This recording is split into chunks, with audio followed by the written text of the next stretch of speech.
ಶ್ರೀಗುರುಭ್ಯೋ ನಮಃ ಹರಿ ಓಂ. ಯತೋ ಜನ್ಮಾದ್ಯಸ್ಯ ಶ್ರುತಿಸುನಯಮಾನೈಕವಿಷಯಾತ್ ಸ್ವತಂತ್ರಸ್ತಂತ್ರಜ್ಞೋ ಗುರುರಪಿ ಗುರೋರ್ಯಶ್ಚ ಜಗತಾಂ ವಿಮೂಢಾ ಯತ್ತತ್ವಂ ಪ್ರಕಟಮಿಹ ವೇತ್ತುಂ ಸುಮನಸೋ ಮುಕುಂದಂ ಧ್ಯಾಯಾಮ ಪಹತ ಕುಹಕಂ ತಂ ಸ್ವಮಹಸಾ ಸರ್ವವಿಘ್ನಃ ಪ್ರಶಮನಂ ಸರ್ವಸಿದ್ಧಿಕರಂ ಪರಂ ಸರ್ವಜೀವಪ್ರಣೇತಾರಂ ವಂದೇ ವಿಜಯದಂ ಹರಿಂ ಕರೋತು ಮಮ ಕಲ್ಯಾಣಂ ಹರಿರ್ಹಯಮುಖಾಭಿದಃ ಗುರುಶ್ಚ ಮಧ್ವನಾಮಾ ಮೇ ವರದೋಸ್ತು ನಿರಂತರಂ ವಾಣಿತೆ ಕರವಣ್ಯಂಬ ಚರಣೋ ಹೃದಿ ಸರ್ವದಾ ಮದ್ವಾಕ್ಯಸರಣೀರ್ಭೂಯಾತ್ ಶ್ರೀಮದಾಚಾರ್ಯಭಾವಗ ಸಮಾಶ್ರಯೇತ್ ಗುರುಂ ಭಕ್ತ್ಯಾ ಮಹಾವಿಶ್ವಾಸಪೂರ್ವಕಂ ನಿಕ್ಷಿಪೇ ಸರ್ವಭಾರಾಂಶ್ಚ ಗುರೋ ಶ್ರೀಪಾದಪಂಕಜೇ. ಮಹಾಜ್ಞಾನಿಗಳಾಗಿರುವಂತಹ ವಾದರಾಜ ಸ್ವಾಮಿಗಳು ರಚನೆ ಮಾಡಿಕೊಟ್ಟಿರುವಂತಹ ದಿವ್ಯವಾದ ಸ್ತೋತ್ರ ಮಂತ್ರ ಅದು ಲಕ್ಷ್ಮೀ ಶೋಭಾನ. ನಾವು ನಿನ್ನೆವರೆಗೂ ಅಂದರೆ ಪ್ರತಿ ವಾರ ಕೆಲವು ಪದ್ಯಗಳನ್ನು ತಿಳಿಲಿಕ್ಕೆ ಪ್ರಯತ್ನವನ್ನು ಮಾಡ್ತಾ ಇದ್ದೀವಿ. ತನ್ನ ಮಕ್ಕಳ ಕುಂದ ತಾನೇ ಪೇಳುವುದಕ್ಕೆ ಮನ್ನದೀನಾಚಿ ಮಹಲಕೂಮಿ ತನ್ನಾಬದಿಂದಲಿ ಕರೆಯದೆ ಒಬ್ಬೊಬ್ಬರ ಉನ್ನತ ದೋಷಗಳೆಣಿಸಿದಳು. ಮಹಾಲಕ್ಷ್ಮೀ ದೇವಿ ನಾವು ನಿನ್ನೆ ತಿಳಿದ ಹಾಗೆ ಹೋದ ವಾರ ಭಗವಂತನ ಸರ್ವೋತ್ತಮತ್ವವನ್ನು ಸ್ಥಾಪನೆ ಮಾಡಬೇಕು.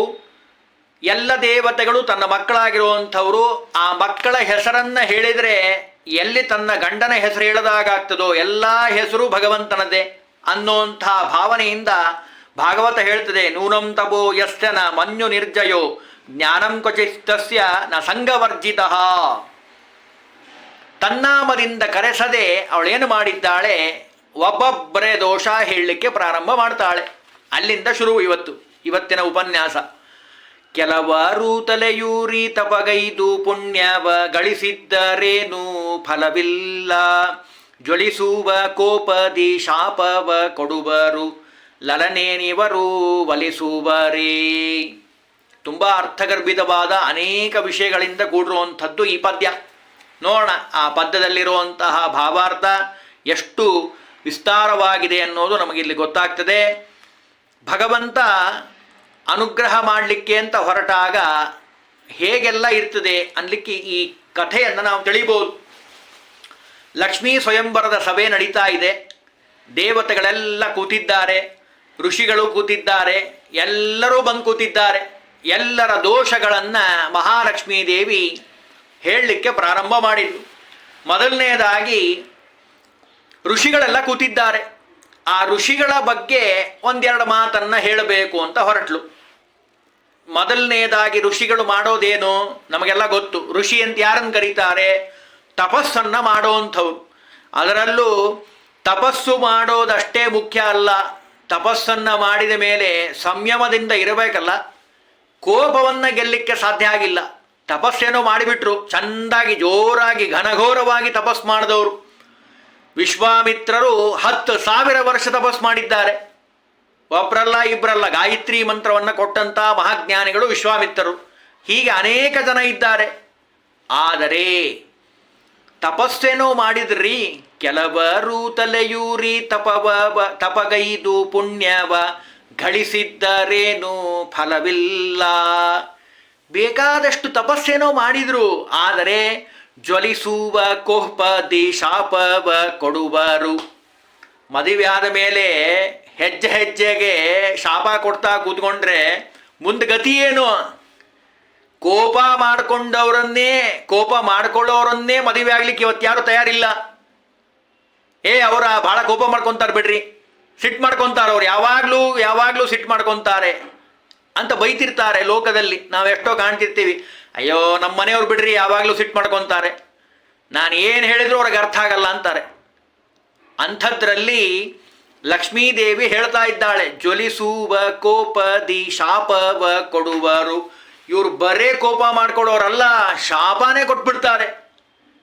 ಒಂದು ಲಿಸ್ಟ್ ಹೇಳಿದರು, ಯಾರ್ಯಾರಪ್ಪ ಅವರು ಶಾಪ ಕೊಟ್ಟಿರೋರು ಯಾರ್ಯಾರು. ಬಂದಂಥ ಋಷಿಗಳಲ್ಲಿ ಎಲ್ಲರದು ಒಬ್ಬೊಬ್ಬರದೇ ಜಾತಕ ಹೇಳೋದಂತ ಅಂತಾರಲ್ಲ, ಹಾಗೆ ಜಾತಕ ಹೇಳ್ತಾ ಇದ್ದಾಳೆ ಮಹಾಲಕ್ಷ್ಮೀ ದೇವಿ.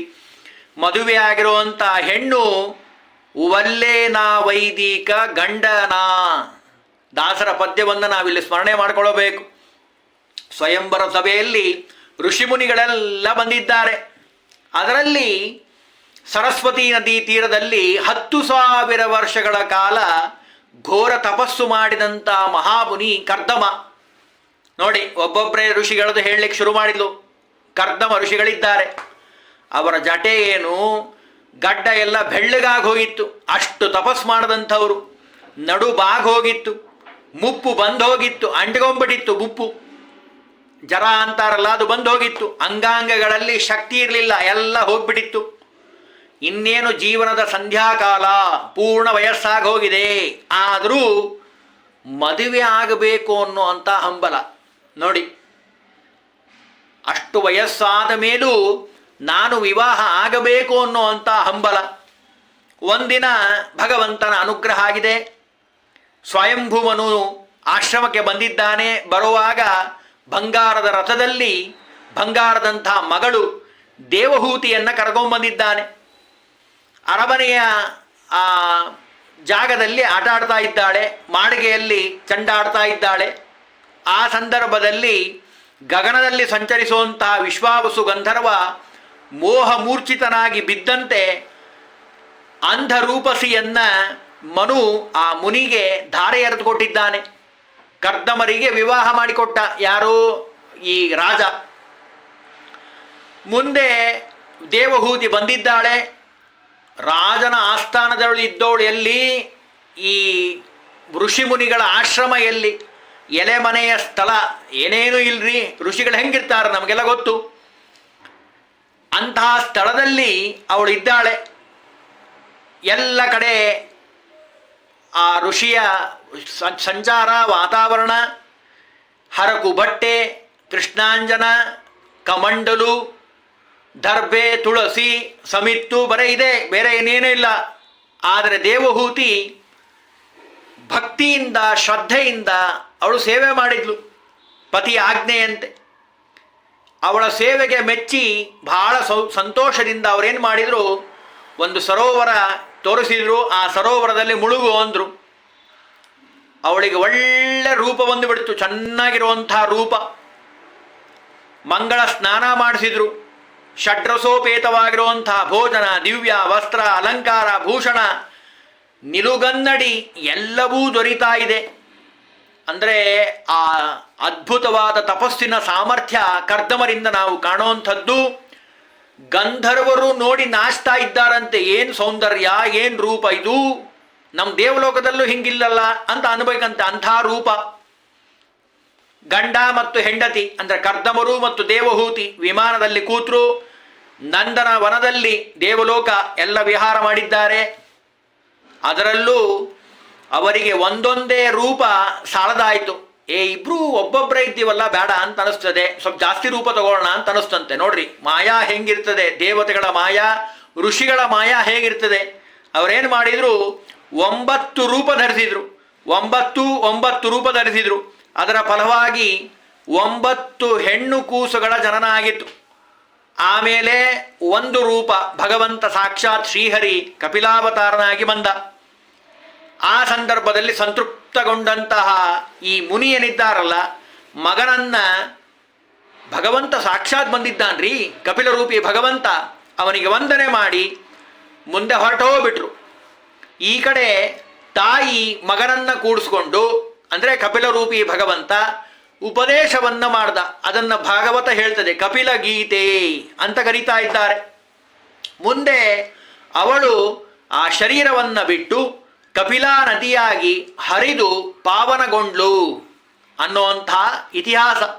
ಇದಕ್ಕೆಲ್ಲ ಕಾರಣ ಆಗಿದ್ದು ಅಷ್ಟೈಶ್ವರ್ಯ ಋಷಿಗಳಲ್ಲಿರುವಂಥದ್ದು. ಅಣಿಮ, ಮಹಿಮ, ಲಘಿಮ, ಪ್ರಾಪ್ತಿ, ಪ್ರಾಕಾಮ್ಯ, ಪ್ರಾಕಾಶ್ಯ, ಈಶಿತ್ವ, ವಶಿತ್ವ, ಪ್ರಾಕಾಮ್ಯ ಅನ್ನುವಂತಹ 18 ಸಿದ್ಧಿಗಳು, ಅದ್ಭುತವಾದ ತ್ರಿಕಾಲ ಜ್ಞಾನ, ಅಗ್ನಿಸ್ತಂಭ, ಅರ್ಕಸ್ತಂಭ, ಜಲಸ್ತಂಭ, ವಿಷಸ್ತಂಭ, ಶಸ್ತ್ರಶಾಪಾದಿಗಳ ಪ್ರತಿಸ್ತಂಭ, ಅಪರಾಜಯ, ದೇವತೆಗಳಲ್ಲಿ ಅನಾಯಾಸವಾಗಿ ಹುಟ್ಟಿನಿಂದ ಬರುವಂಥವು, ಅಸುರರಿಗೆ ವರಬಲದಿಂದ ಬರುವಂಥದ್ದು, ಮಾನವರಿಗೆ ತಪಸ್ಸಿನಿಂದ ಬರುವಂಥದ್ದು. ಅದರಲ್ಲಿ ಇಷ್ಟೆಲ್ಲ ಇರುವಂತಹ ಏನಿದ್ದಾಳಲ್ಲ ಇವಳು, ಇದರ ಜೊತೆಗೆ ಇನ್ನೂ ಒಂದು ಕತೆ ಹೇಳ್ತಾಳೆ. ಕೋಪದಲ್ಲಿ ಶಾಪ ಕೊಡುವಂಥವ್ರು ಈ ಋಷಿಗಳು. ಯಾರು ಕೊಟ್ಟಿದ್ದಾರೆ ಶಾಪವನ್ನು? ಮೊದಲು ತಪವನ್ನು ಗೈದವ್ರ ಬಗ್ಗೆ ಹೇಳಿದರು. ಕರ್ದಮ ಋಷಿಗಳು ತಪಸ್ ಮಾಡಿದರು, ತಪಸ್ಸಿನ ಪ್ರಭಾವ ಎಂಥದ್ದು. ಅದರ ಜೊತೆಗೆ ಶಾಪ ಕೊಡೋರದ ಬಗ್ಗೆನೂ ಹೇಳಬೇಕಲ್ಲ. ಶಾಪ ಕೊಡೋರ ಬಗ್ಗೆ ಹೇಳ್ತಾಳೆ. ಯಾರವರು? ವಶಿಷ್ಠ ವಿಶ್ವಾಮಿತ್ರರು ಇದಕ್ಕೆ ಸಾಕ್ಷಿಯಾಗಿರುವಂಥದ್ದು. ಶಾಪ ಕೊಡಬೇಕು, ಶಾಪ ಕೊಡಬೇಕು. ಅವ್ರು ಕೊಟ್ಟರು, ಇವ್ರು ಕೊಟ್ಟರು, ಅವ್ರನ್ನು ಕೊಟ್ಟರು, ಇವ್ರನ್ನು ಕೊಟ್ಟರು. ಕಥೆ ಮುಗಿಯೋದೇ ಇಲ್ರಿ ವಶಿಷ್ಠರು ವಿಶ್ವಾಮಿತ್ರರದು. ಅಂತಹ ಮಹಾಜ್ಞಾನಿಗಳವರು, ಒಳ್ಳೆಯ ತಪಸ್ವಿಗಳು ಶಾಪ ಹೆಂಗೆ ಕೊಟ್ಟಿದ್ದಾರೆ ಅಂತ ನೋಡೋಣ. ವಾದಿರಾಜ ಸ್ವಾಮಿಗಳು ಉಪನ್ಯಾಸ ರತ್ನಮಾಲೆಯಲ್ಲಿ ಅವ್ರು ಹೇಳ್ತಾರೆ, ವಶಿಷ್ಠರ ಹತ್ತಿರ ಬಂದಂತಹ ಬಾಹುಬಲಿಯಾಗಿರುವಂತಹ ವಿಶ್ವರಥ ರಾಜನ ಬಾಯಲ್ಲಿ ಬಂದಿರುವಂತಹ ಮಾತು, ದಿಗ್ಬಲಂ ಕ್ಷತ್ರಿಯ ಬಲಂ ಬ್ರಹ್ಮತೇಜೋ ಬಲಂ ಬಲಂ ಅಂತ ಹೇಳಿದಂಥವರು. ಉಗ್ರ ಕ್ಷಾತ್ರ ತೇಜಸ್ಸಿನ ವಿಶ್ವಧರ ದೀರ್ಘವಾದ ಘೋರವಾದ ತಪಸ್ಸಿನ ಬರದಿಂದ ಬ್ರಹ್ಮರ್ಷಿ ವಿಶ್ವಾಮಿತ್ರ ಅಂತ ಅನಿಸ್ಕೊಂಡ್ರು. ಗಾಯತ್ರಿ ಮಂತ್ರವನ್ನು ನಾವೆಲ್ಲ ಜಪ ಮಾಡೋಕ್ಕಿಂತ ಮುಂಚೆ ಅಸ್ಯ ಶ್ರೀ ಗಾಯತ್ರಿ ಮಹಾಮಂತ್ರಸ್ಯ ವಿಶ್ವಾಮಿತ್ರ ಋಷಿ, ತಲೆಯನ್ನು ಮುಟ್ಟುವಂತಹ ಸಂದರ್ಭದಲ್ಲಿ ಆ ವಿಶ್ವಾಮಿತ್ರರ ಸ್ಮರಣೆ ಮಾಡಬೇಕು. ಅಂತಹ ಮಹಾಜ್ಞಾನಿಗಳು ಬ್ರಾಹ್ಮಣಾನಾಂ ಕ್ಷಮಾ ಬಲಂ ಅಂತ ಇದೆ, ಶಾಸ್ತ್ರ ಹೇಳ್ತದೆ. ಬ್ರಾಹ್ಮಣರ ದೊಡ್ಡ ದೊಡ್ಡ ಬಲ ಯಾವುದು ಅಂದರೆ ಅದು ಕ್ಷಮಾಗುಣ. ಅಂಥದ್ರಲ್ಲಿ ಆ ಮಾತಿಗೆ ತಾನೇ ಜ್ವಲಂತ ನಿದರ್ಶನ ಆದವರು ವಿಶ್ವಾಮಿತ್ರರು ಅವರ ಆಶ್ರಮವನ್ನು ಸುಟ್ಟಾಕ್ತಾರೆ. ಸಾವಿರಾರು ಶಿಷ್ಯರನ್ನು ಕೊಲ್ಲಿಸಿದರು. 100 ಗಂಡ ಮಕ್ಕಳನ್ನು ರಾಕ್ಷಸನಿಗೆ ಆಹಾರವಾಗಿ ಕೊಟ್ಟರು. ಅವರನ್ನು ಕೊಲ್ಲಲು ಪ್ರಯತ್ನಿಸಿದರು. ಆದರೆ ಅವರ ಪ್ರತಿಯಾಗಿ ವಶಿಷ್ಠರು ಏನೂ ಮಾಡಲಿಲ್ಲ. ನೋಡ್ರಿ, ವಿಶ್ವಾಮಿತ್ರರು ಇಷ್ಟೆಲ್ಲ ಮಾಡಿದವರಿಗೂ ವಶಿಷ್ಠರು ತಿರುಗಿ ಏನು ಮಾಡಲೇ ಇಲ್ಲ. ಆದರೆ ಅವರ ಪ್ರತಿಯಾಗಿ ವಶಿಷ್ಠರು ಯಾವ ವಿರೋಧವನ್ನೂ ಮಾಡಲಿಲ್ಲ. ತಾನೇ ಆತ್ಮಹತ್ಯೆಗೆ ಯತ್ನಿಸಿ ಸೋತರು. ಮೇರು ಶಿಖರದ ಮೇಲಿಂದ ಜಿಗಿದರು, ಸಮುದ್ರಕ್ಕೆ ಧುಮುಕಿದರು, ಬೆಂಕಿಗೆ ಹಾರಿದರು, ನೀರಿನಲ್ಲಿ ಮುಳುಗಿದರು. ಯಾವುದೂ ಫಲ ಕೊಡಲಿಲ್ಲ. ತಿರುಗಿ ಆಶ್ರಮದ ಕಡೆಗೆ ಹೆಜ್ಜೆ ಹಾಕಿದರು. ವಾಪಸ್ ತಿರುಗಿ ಬಂದಿದ್ದಾರೆ. ದುಃಖದಿಂದ ಕಣ್ಣು ಮಂಜಾಗಿತ್ತು. ಹಿಂದಿನಿಂದ ಸೊಸೆ ಅದೃಶ್ಯಂತಿ ತುಂಬು ಗರ್ಭಿಣಿ ಬಂದಿದ್ದವರಿಗೆ ತಿಳಿಲಿಲ್ಲ ಪಾಪ. ಆದರೆ ಗರ್ಭದಿಂದ ವೇದಘೋಷ ಕೇಳಿಸ್ತು. ಯಾರು ಇಲ್ಲಿ ಹೇಳ್ತಾ ಇದ್ದಾರೆ ವೇದಘೋಷವನ್ನು ಅಂತ ತನ್ನ ವಂಶದ ಕುಡಿಯಾದ ಆ ಪರಾಶರ ಅಂತ ಅವ್ರಿಗೆ ಗೊತ್ತಾಗಿದೆ. ಮನಸ್ಸಿಗೆ ಹೊಳೆದಂತಾಯಿತು. ಆದರೆ ತುಂಬಿದ ಬಸುರಿಯನ್ನು ಆಗಲೇ ವಿಶ್ವಾಮಿತ್ರರ ಕಡೆ ರಾಕ್ಷಸ ತಿನ್ನಲು ಹೊಂಚೆ ಹಾಕಿದ್ದ. ಅವರನ್ನು ಕಂಡು ಚಿರಿದ್ದಾಳೆ. ಆಗ ವಶಿಷ್ಠರು ರಾಕ್ಷಸನನ್ನು ಶಾಪದಿಂದ ಸುಟ್ಟು ಬೂದಿ ಮಾಡಲಿಲ್ಲ. ಕಮಂಡಲಿನ ಜಲದ ಅಮೃತ ಸೇಚನದಿಂದ ಅವನ ಶಾಪ ವಿಮೋಚನೆಯನ್ನು ಮಾಡಿದ್ದಾರೆ. ಇದೆಲ್ಲ ಕಥೆ ಬಹಳ ವಿಸ್ತಾರವಾಗಿರುವಂಥದ್ದು. ಅಂದರೆ ಜ್ವಲಿಸುವ ಕೋಪದಿ ಶಾಪವ ಕೊಡುವರು ಅನ್ನೋದಕ್ಕೆ ಇಷ್ಟೆಲ್ಲ ವಿವರಣೆ ತಿಳ್ಕೊಳ್ಬೇಕು ನಾವು. ಎಂತೆಂಥ ಋಷಿಗಳಾಗಿದ್ದ ಆಗ ಹೋಗಿದ್ದಾರೆ. ಬೂದಿ ಮಾಡಲಿಲ್ಲ, ಅವನನ್ನು ಒಳ್ಳೆಯ ರೀತಿಯಾಗಿ ಅನುಗ್ರಹ ಮಾಡಿದ್ದಾರೆ. ಅವನು ಯಾರು? ಅವನೇ ಕಲ್ಮಷ ಮಹಾರಾಜ. ಇಂತಹ ಮಹಾತ್ಮರು ವಶಿಷ್ಠರು ಒಮ್ಮೆ ಕಲ್ಮಾಶ ರಾಜನಿಗೆ ನೀನು ನರಭಕ್ಷಕನಾಗು ಅಂತ ಶಾಪ ಕೊಟ್ಟರು. ಅಂದ್ರೆ ನೋಡ್ರಿ, ವಿಶ್ವಾಮಿತ್ರರು ಶಾಪ ಕೊಟ್ಟವ್ರೆ, ವಶಿಷ್ಠರು ಶಾಪ ಕೊಟ್ಟವ್ರೆ. ಅಷ್ಟೇ ಅಲ್ಲದೆ ಆ ಮಹಾರಾಜ ತಿಳಿಯದೆ ನರಮಾಂಸದುಡುಗೆಯನ್ನು ಅವರಿಗೆ ಉಣಬಡಿಸಿರುವಂಥವನು. ಒಂದಿಷ್ಟು ವಿಚಾರ ಮಾಡದೆ ಜ್ವಲಿಸುವಂತಹ ಕೋಪದಿ ಶಾಪ ಕೊಟ್ಟಂಥವ್ರು ವಶಿಷ್ಠರು. ನೋಡ್ರಿ, ಹಿಂಗೆ ಶಾಪ ಕೊಟ್ಟರೆ ಏನು ಅಂತ ಹೇಳ್ತಾ ಇದ್ದಾಳೆ ಮಹಾಲಕ್ಷ್ಮೀ ದೇವಿ. ವಿಶ್ವಾಮಿತ್ರರಂತೂ ಮಹಾಪ್ರಚಂಡ ಕೋಪಿ ಅಂತ ಅವರಿಗೆ ಹೆಸರು. 10,000 ವರ್ಷ ತಪಸ್ಸು ಮಾಡಿ ಬ್ರಹ್ಮ ಋಷಿಯಾದಂಥವರು. ಬ್ರಾಹ್ಮಣ ಜಾತಿಗೆ ಮೂಲವಾದ ಮಂತ್ರ ಅದು ಗಾಯತ್ರಿ ಮಂತ್ರ. ಅದನ್ನು ಕಂಡುಕೊಂಡು ಜಗತ್ತಿಗೆ ನೀಡಿದಂಥವರು. ಇಂಥವರ ಬಾಯಿಂದ ಮಹಾತ್ಮರಾಗಿರುವಂಥ ವಶಿಷ್ಠರಿಗೆ, ಅವರ ಕುಲಕ್ಕೆ ವೇದ ಮಂತ್ರ ರೂಪವಾದ ಶಾಪ. ಪರಶುಂ ಚಿದ್ದಿತಪತಿ ಶಿಬಿಲಂ, ಅದೆಲ್ಲ ಶ್ಲೋಕ ಋಗ್ವೇದದಲ್ಲಿ ಬರುವಂಥ ಮಂತ್ರ. ಉಖಾ ಚಿದಿದ್ರಂ ಯೇಷಂತಿ ಪ್ರಯಸ್ತ ವೇನಮಸ್ಯತಿ. ಕೊಡಲಿ ಏಟಿಗೆ ಮರ ಹೇಗೆ ಕತ್ತರಿಸಿ ಹೋಗ್ತದೋ ಹಾಗೆ ಶತ್ರುವು ಸಾಯಲಿ, ಅವನ ದೇಹ ಚಿನ್ನ ಭಿನ್ನವಾಗಲಿ, ಬಾಯಲ್ಲಿ ಜೊಲ್ಲು ಸುರಿತಾ ಅವನ ಪ್ರಾಣ ಬಿಡಲಿ ಅಂತ ಹೇಳಿ 21ರಿಂದ 24ರವರೆಗೆ ಋಗ್ವೇದದಲ್ಲಿ ಬರುವಂಥ ಮಂತ್ರ ಇವೆಲ್ಲ. ಅದು ವಿಶ್ವಾಮಿತ್ರರ ಶಾಪವಾಗಿರುವಂಥದ್ದು. ನೋಡ್ರಿ, ಋಷಿಗಳು ಅವರ ಬಾಯಿಂದ ಬಾಂದಿರೋ ಮಾತು ಯಾವತ್ತೂ ಸುಳ್ಳಾಗೋದಿಲ್ಲ. ಅಭಿಶಾಪ ಮಂತ್ರಗಳೆಂದು ಅಂತ ನನ್ನ ಕರೀತಾರೆ. ವಶಿಷ್ಠರು ವಿದ್ವೇಷಣಿಗಳು ಮಂತ್ರಗಳೆಂದು ಅವರನ್ನು ಕರೆಯುವಂಥದ್ದುಂಟು. ವಶಿಷ್ಠ ಗೋತ್ರದವರು ಅವನ್ನ ಪಠಿಸೋದಿಲ್ಲ. ನೋಡಿ, ಇಷ್ಟೆಲ್ಲ ಇದೆ. ಅವತ್ತು ಅವರೆಲ್ಲ ಮಾತಾಡಿ ಕೋಪ ತಾಪ ಶಾಪ ಅಂತೆಲ್ಲ ಇದ್ರೂ ಇವತ್ತಿಗೂ ಆ ವಶಿಷ್ಠ ಗೋತ್ರದವರು ಅದನ್ನು ಪಠನೆ ಮಾಡೋದಿಲ್ಲ.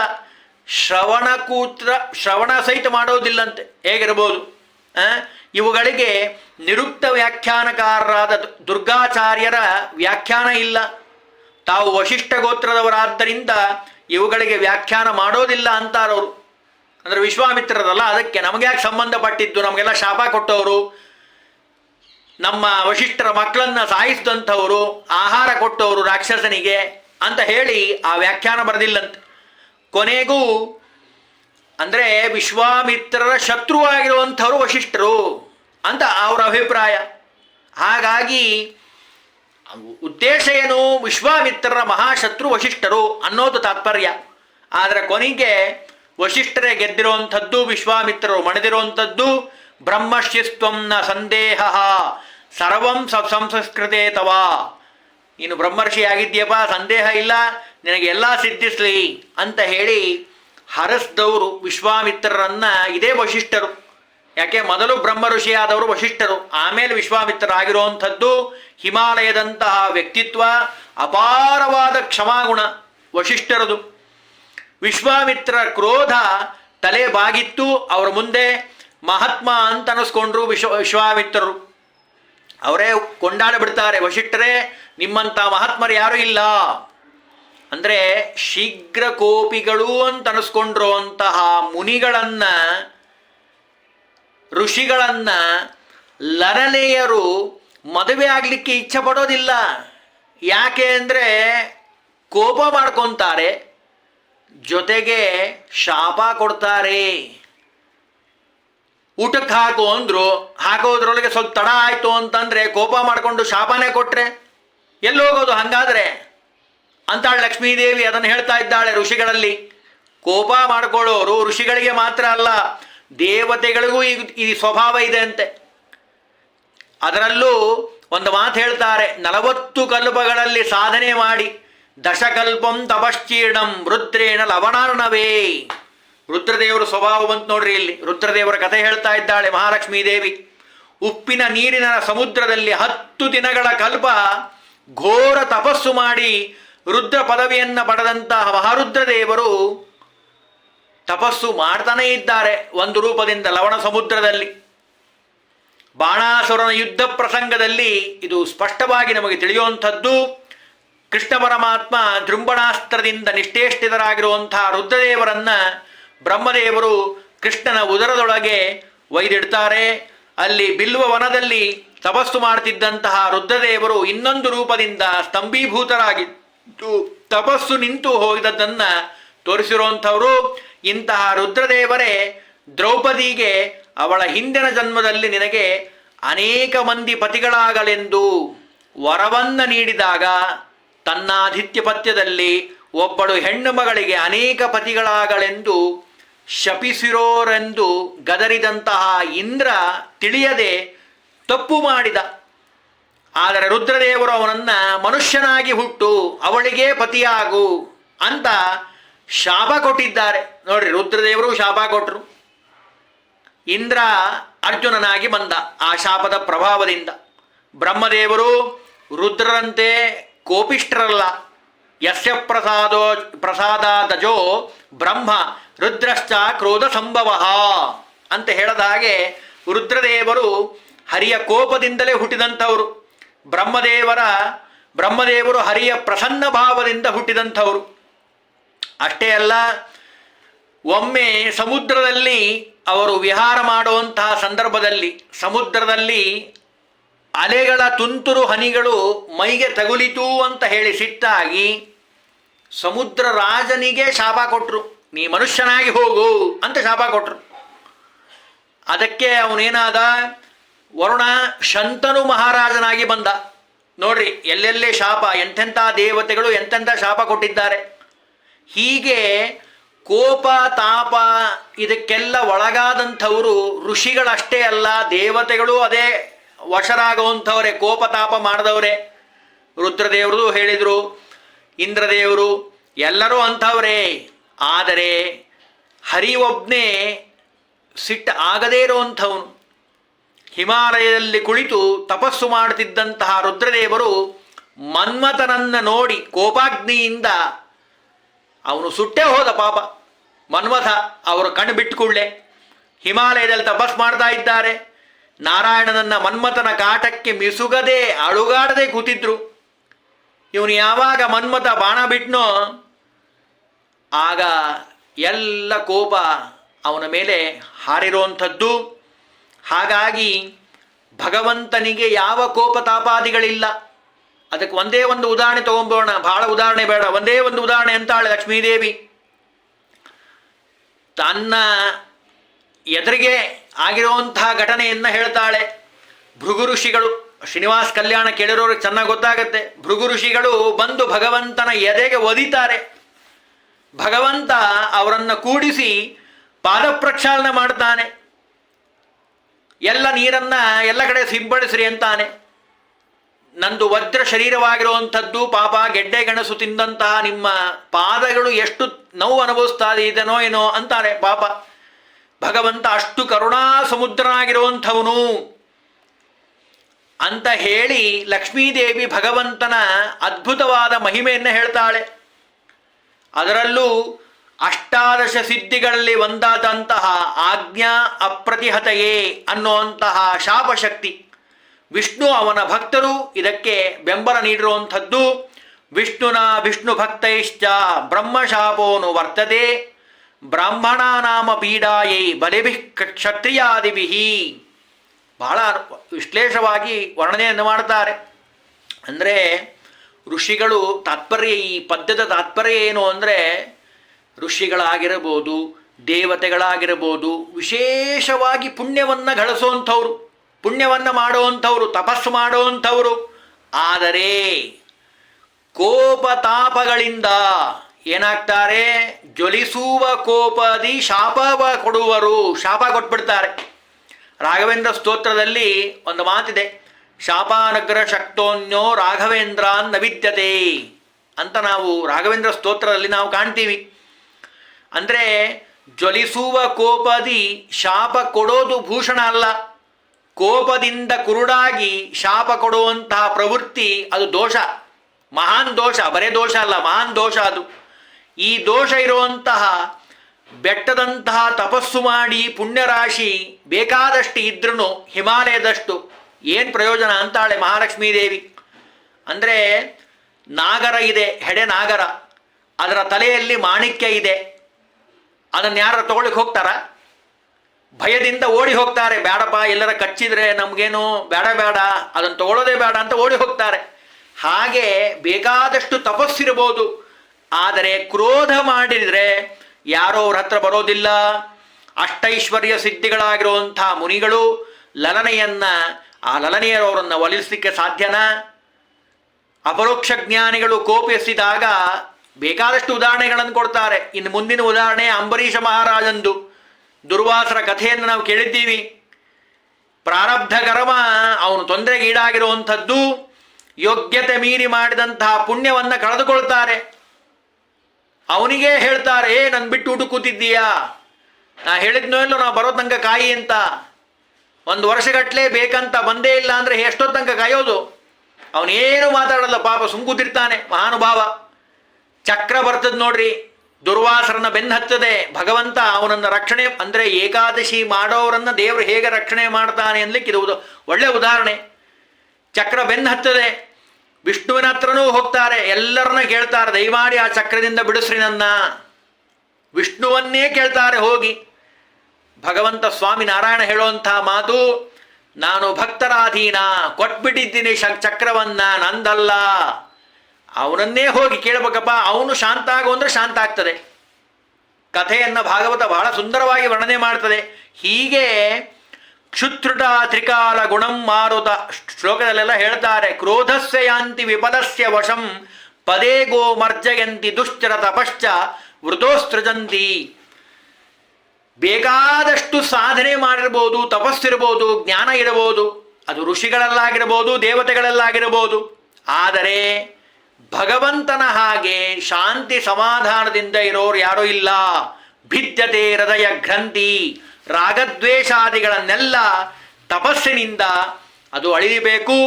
ಅಷ್ಟೈಶ್ವರ್ಯ ಸಂಪಾದಿಸುವಂಥ ಆಸೆಗೂ ಕೋಪಾವೇಶಕ್ಕೂ ಅವಕಾಶ ಇರಬಾರ್ದು. ಯಂ ಲೋಕಂ ಮನಸ ಸಂಭಿವಾ. ಎಷ್ಟು ಸುಂದರವಾಗಿ ಹೇಳ್ತಾರೆ ಅಂದರೆ, ಪ್ರಾರಬ್ಧ ಕರ್ಮ ಅನ್ನುವಂಥದ್ದು ಯಾವಾಗಲೂ ಸಮುದ್ರದ ಅಲೆಯಂತೆ ಬರ್ತಾ ಇರ್ತದೆ. ರುಕ್ಮಿಣೀಶ ವಿಜಯದಲ್ಲಿ ವಾದರಾಜ ಸ್ವಾಮಿಗಳೇ ಹೇಳ್ತಾರೆ ಬಹಳ ಸುಂದರವಾಗಿ, ಧರ್ಮೇಚ ಅರ್ಥೇಚ ಕಾಮೇಚ ನಾತಿ ಚರಿತವ್ಯ.